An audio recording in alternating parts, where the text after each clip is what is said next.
Misty, let's bring you in here. What is your reaction to the judge ruling that Halligan was unlawfully appointed? Explain that a little bit here. Like, what was the problem with her being in this position? And then also, what does this mean for her position? Because, by the way, she's still U.S. attorney, interim U.S. attorney for the Eastern District of Virginia. Yeah, so the rules allow for the executive branch, for the president, to appoint an interim U.S. attorney for 120 days. Now, U.S. attorneys have to be confirmed by the Senate.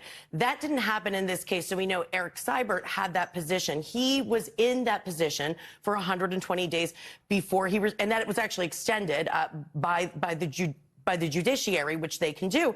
But he resigned after that 120 days had actually lapsed. So what the Trump administration has argued is that either there was a new 120 days when there was a new interim appointment, or after the fact, they called Lindsay Halligan what's called a special prosecutor.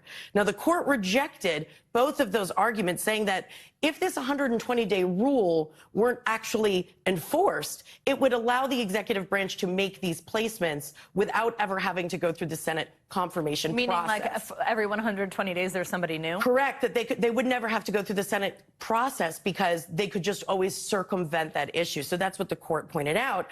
And when that 120 days is over, to the extent there's a vacancy, it's actually the judiciary, it's the judges in that district who would make the appointment. So that's the defect here. And the result of that defect is that those indictments, because Halligan was the only signatory to them, she was the only attorney who presented them to the grand jury, those are actually thrown out. They're void. They don't exist because her appointment was invalid. Had we crossed that bridge before? This, like, keep using the 120 rule to sort of put who you want in there? So actually, there's another case going on in New Jersey, Alina Habba, that the same issue is at play, whether or not her appointment is valid. So this is an issue that's going to go up on appeal, whether or not it's a technical defect, which, again, because the judge's rationale would say it's not. It's actually an important constitutional barrier for abuse. So this is the issue that's going to go up on appeal. Very interesting. Gary, what's been the reaction from the Justice Department to these rulings? We know they're going to appeal. As Misty just said, what do we hear? Yeah, as you can imagine, the Trump administration is not thrilled. They do say they are going to appeal, and they're standing behind their woman at this hour. The Eastern District of Virginia website this morning still says Lindsay Halligan is the U.S. attorney in the district. Here's what Attorney General Pam Bondi said yesterday.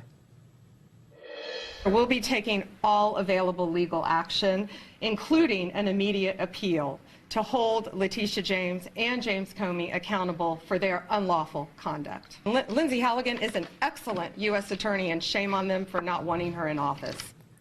Now, to put a fine point on it, legally speaking, there is no currently legally valid U.S. attorney in the Eastern District of Virginia. Judge Curry said yesterday it is up to the Eastern District itself, the court, to decide who to put in that position. So, Misty, how does that mean that an appeal moves forward? First of all, what does the Justice Department need to, like, show or prove? Do they have a credible shot here? And what does this mean if Lindsay Halligan's appointment is in question? So Lindsay Halligan's appointment is in question. Right now, they're calling her a special prosecutor. This was another argument that was rejected by the judge. So one of the reasons why we kind of knew the Department of Justice knew they screwed up to a certain degree with her appointment with respect to process is because later they issued a memo that said, oh, Lindsay Halligan is a special prosecutor. Now, this was something that the judge called out in the opinion was to circumvent this issue with respect to the appointment. On the appeal, it's going to be that argument that she is qualified, that she can serve in that interim position, and that a 120-day rule would be re-triggered once she was in the position rather than Eric Seibert. Now, there's going to be a dual path. Remember, this case was dismissed without prejudice, which means prosecutors have the ability to resurrect it. So to the extent there is a prosecutor who is properly in place that would bring the case, that's one option that could be pursued.